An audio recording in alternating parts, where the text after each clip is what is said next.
My desk mate, Tiffany, is basically a princess. On the last day of school, she asked me, casually, Paris or Tokyo for 3 weeks? I countered, do I go to my grandma's in Idaho to dig potatoes or detassel corn? 8 hours a day, $200 cash. Tiffany blinked with pity and offered me a different path. Her cousin, she said, was a rising senior who was hopelessly addicted to gaming, and he wanted someone tough enough to break him out of it, by force if necessary. The pay sounded ridiculous, $2,000 a day, room and board included.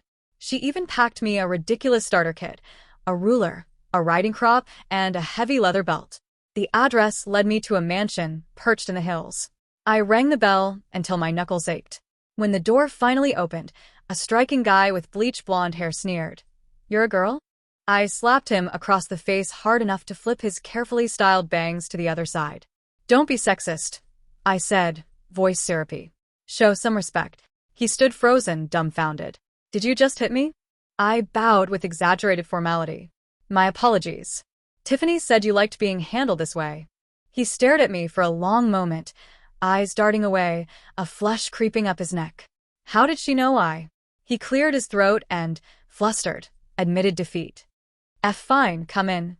He led me to the 3rd floor, into a gaming lair, 3 enormous monitors, RGB lights, and a transparent tower that looked like it belonged in a tech showroom. I had never seen gear like that in my life.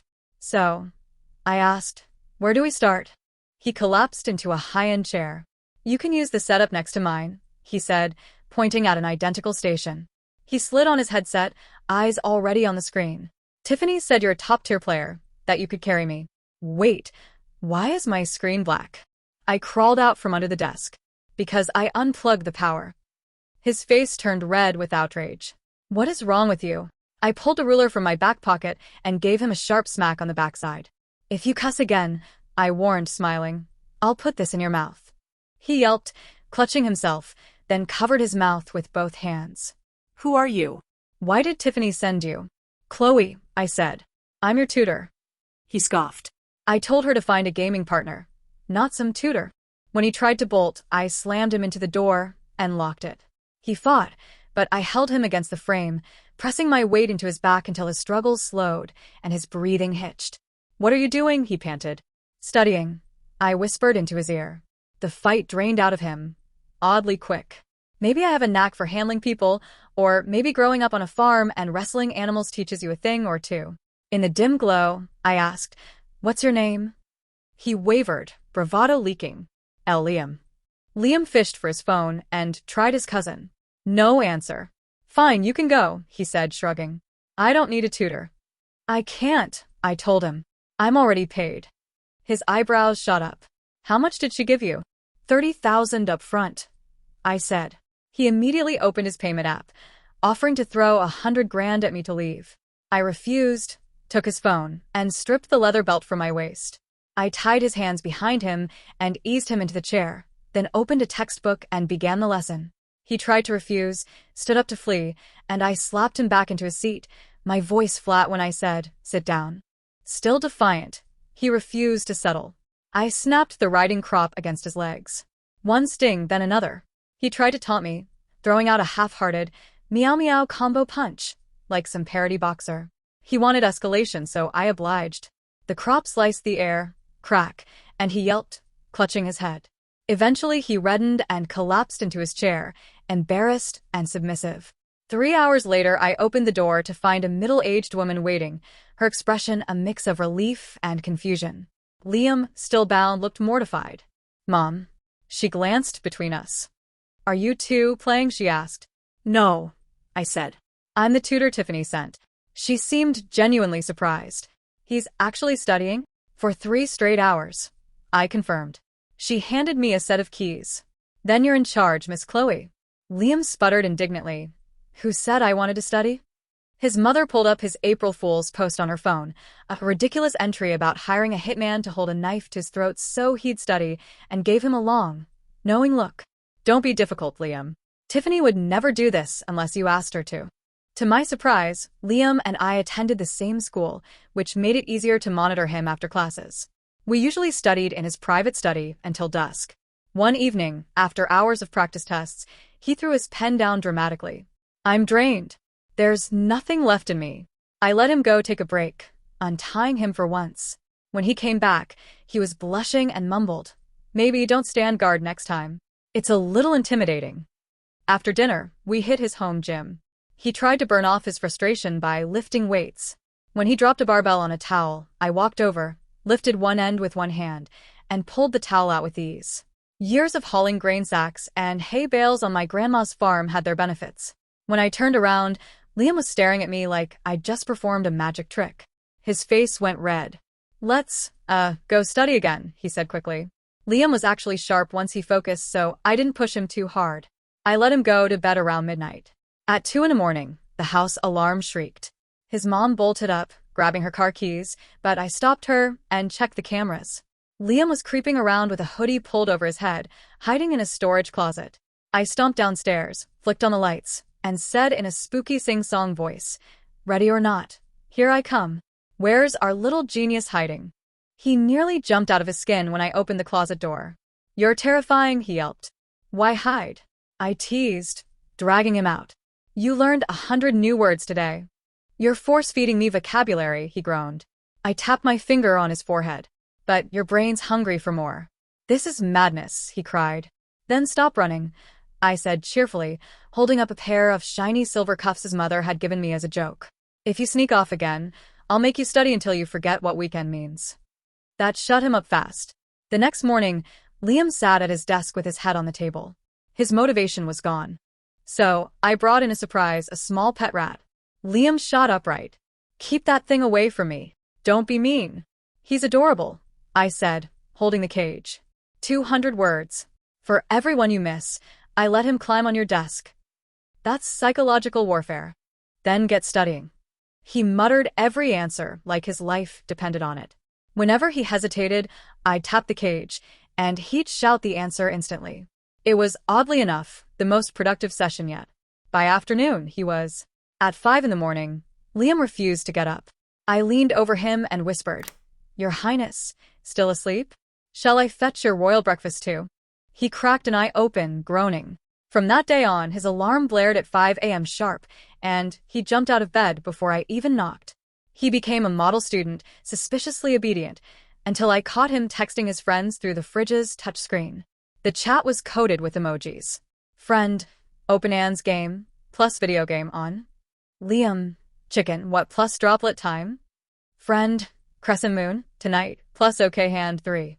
Liam, 678-5753.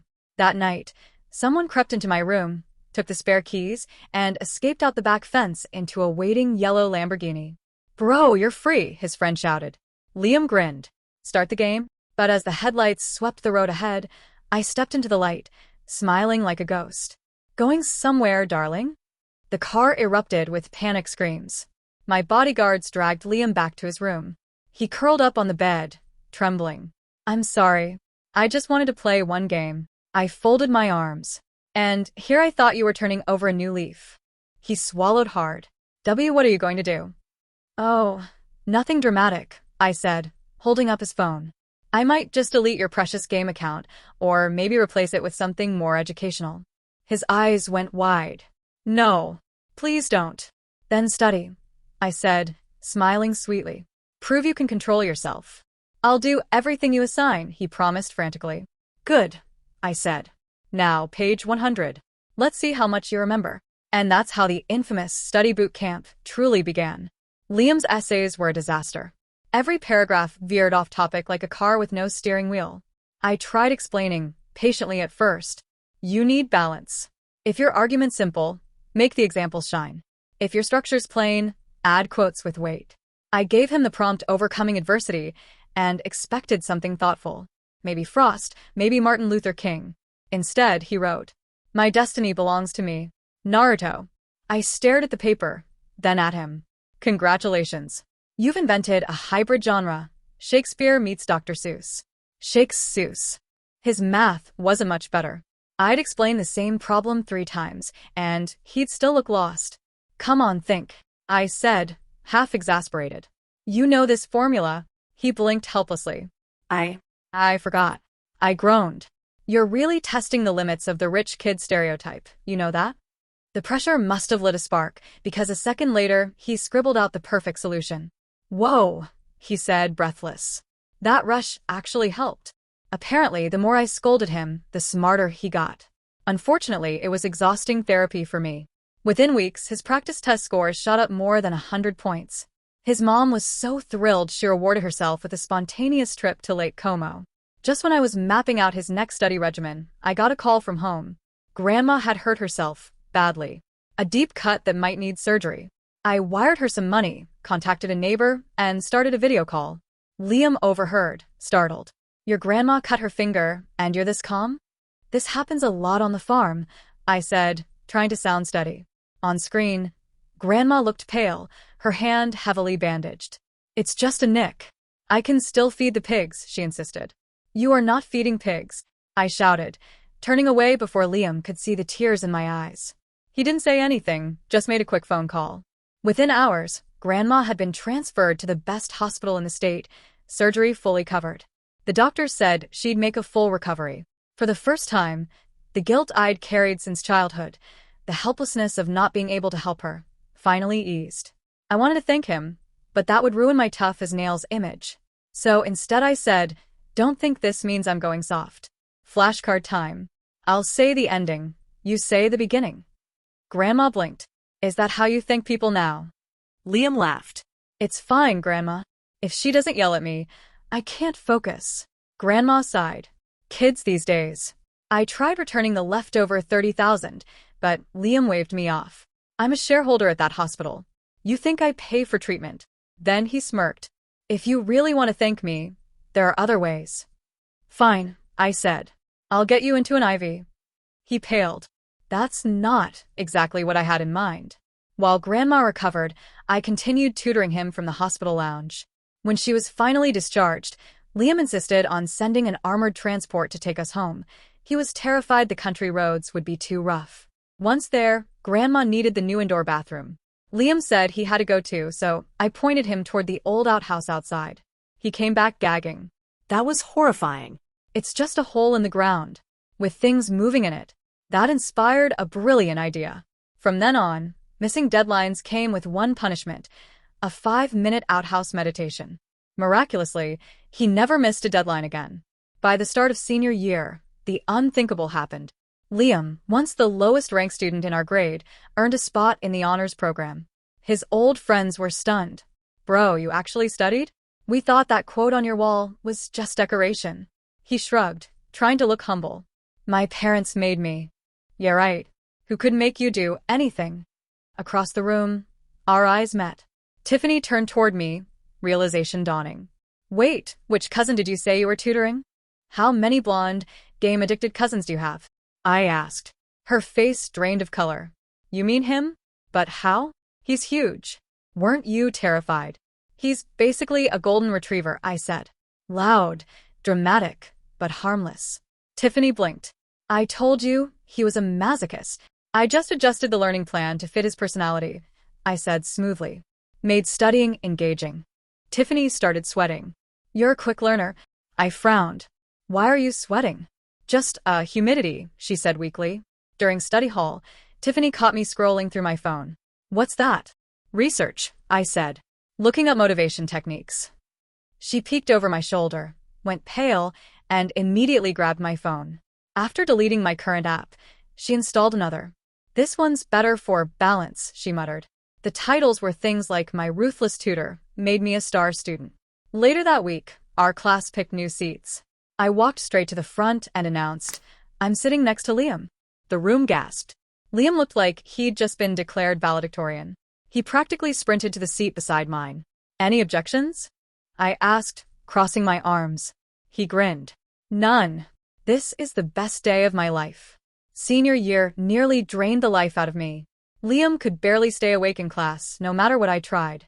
Sour candies, ice water down his neck, even peppermint oil on his temples. He rubbed it in his eyes once by accident, which worked way too well. When nothing else worked, I started pinching his arm whenever his head dropped. Before long, that arm was covered in little bruises. I think this one's out of order, he groaned. Great, I said, switching seats. We'll work on the other one tomorrow. You're pure evil, he hissed. When that stopped working, I grabbed his short blonde hair and yanked his head up whenever he started dozing. It startled the entire class awake. Once, in calculus, he passed out cold. I slapped him. The sound echoed through the room. The teacher froze mid-equation, chalk breaking in his hand. I quickly covered. Have some respect for the class. I snapped. Everyone instantly sat up straight. The teacher's eyes glistened with gratitude. Thank you, Chloe, he whispered. When the weather turned cold, Tiffany invited us out for hot pot. Liam, I called. He jogged over, grinning like an excited puppy. Yeah, we're going for hot pot after school. You're paying. He blinked. I'm invited? Don't make me repeat myself. He dashed off happily. Tiffany stared. How do you control him like that? At the restaurant, Tiffany ordered a mild broth. I added an ungodly amount of chili oil to Liam's bowl. Chloe, he can't eat spicy food, she protested. He'll live, I said, eyeing him. You're going to eat it, right? He nodded, terrified but obedient. One bite later, his face turned crimson. When he reached for his yogurt drink, I held it down. Don't be dramatic. He grabbed a glass of hot tea instead. Bad choice. Well, I asked, smiling. How does it taste? He wheezed. It's amazing. Say, thank you. Teach thank you. Tiffany muttered something under her breath that sounded suspiciously like a prayer. After midterms, Liam's scores weren't terrible, but still not Ivy League level. I marched to his house and demanded he take off his shirt. On your knees, I ordered. You've wasted enough time. The sound of my belt snapping made him flinch. His mom knocked, hesitating. I'm not against young love, but you're both still minors. Before I could react, Liam shouted. What? No. We're studying. When she's done, I have to rewrite all my wrong answers 100 times. His mom sounded almost disappointed. Oh, that's it. Me. Under my brutal tutoring, his grades skyrocketed. But the moment I relaxed, he slipped again, sneaking out to play video games with his friends. I found him in the library and smacked him lightly. You were supposed to be coasting into finals. Now we have to cram again. Are you going to keep playing, huh? His friends, whispering nearby, said, Bro, at least offer her the other cheek, so your face stays even. Apparently, fear and desperation are great motivators. By graduation, Liam had gone from a C student to earning a spot at a top-tier university. His mother tried to hand me $1 million bonus. I can't take this, I said. He already helped pay for my grandma's surgery. I owe him. Don't be silly, she said warmly. He's just looking out for his future family. I blinked. What? You two aren't dating? Later, I cornered Liam. What are we, exactly? His entire face lit up. You're finally going to make it official? I did like him. He was kind, funny, and maybe a little too easy to boss around.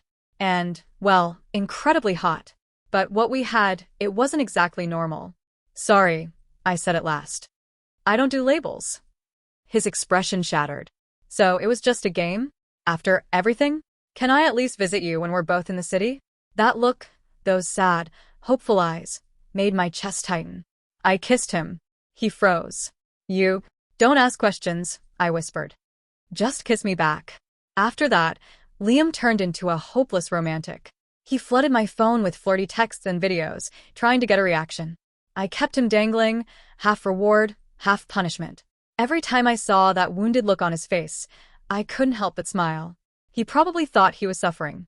But the truth was, we both loved the game. At our graduation party, Liam decided to serenade me with the cheesiest love song imaginable. I downed my drink to survive the embarrassment. When he came over later to toast me, I said, sure, but then poured my drink into my palm. You can drink it like this. His eyes widened. Wait, right here? In front of everyone. I leaned close enough for only him to hear. That's what makes it humiliating. Isn't that your thing? He hesitated for a heartbeat, then took my hand, eyes locked on mine, and slowly licked the drink from my palm. The room erupted in screams and laughter. And honestly, yeah, that was unexpectedly hot. During our sophomore year, we joined a hiking trip. Liam had custom-made matching boots for us, proud as ever. I was about to try mine on when an idea came to me. Liam, I said. Put my shoes on for me. He froze, then instantly bent down. Kneel, I added, enjoying his hesitation. He obeyed, lowering himself until he was eye level with my legs. I rested my foot on his thigh as he untied the laces. My toes brushed against his leg on purpose. His breath caught. "Please don't tease me." "Who said you could stop?" I murmured, offering the other foot. When he finished, he looked up face flushed. "Next time," he said hoarsely, "don't wear those glasses. The silver frames, they're too much." I smiled. Those glasses weren't prescription. I'd bought them just for him. Once upon a time, I'd been a quiet, straight-A student who followed every rule. Then I met a guy who loved being pushed around, and suddenly I had to learn how to play the opposite role. The strangest part? The more I faked it, the more natural it felt. Tiffany's extra. When I got home from my summer trip, my cousin called, sounding like a changed man. "Thanks for finding me that tutor. She completely cured my gaming addiction." I laughed, proud. Glad she helped. Then the semester started, and I found out that Liam, the worst slacker in our entire family, was suddenly in my honors program. And Chloe claimed it was because of her tutoring. I checked my old messages. My stomach dropped. I'd sent her the wrong cousin's contact. Panicking, I called the coach I'd actually hired for my other cousin, the one training to go pro. "How'd it go?" I asked. The coach laughed. At first, he said he wanted to study instead of train. So we played nonstop for 2 days to motivate him. He was awful, kept dying, begging to quit. Finally, he said he never wanted to touch a controller again. Worked like a charm. I hung up, speechless. Now Liam thinks I'm some mastermind, manipulating everyone's fates for their own good. He practically worships me. I'm never telling him the truth. Liam's extra. Tiffany told me she'd hired a gaming coach. I specifically asked for a guy. Then this girl showed up, beautiful, sharp-tongued, and immediately started hitting me. And somehow she knew about my preferences. Tiffany must have told her. I was mortified. Then I found out she wasn't a coach at all, she was a tutor. But by that point, I was too far gone. The way she ordered me around, the way she'd lean in close. I couldn't resist. She was all composure and intellect, glasses gleaming, voice calm but commanding. I was obsessed. My mom used to bribe me to finish my vegetables. Now Chloe just has to glare at me, and I'll study for 8 hours straight. She's strong, independent, and terrifying in all the right ways. Watching her balance, caring for her grandma, and chasing her dreams made me want to be better too. Years later, she became a high-powered lawyer. The first time she came home in her tailored suit, she looked at me, said one thing in that low voice, and my brain just shut off. Now I run a company during the day and get disciplined at night. Honestly, life turned out perfect.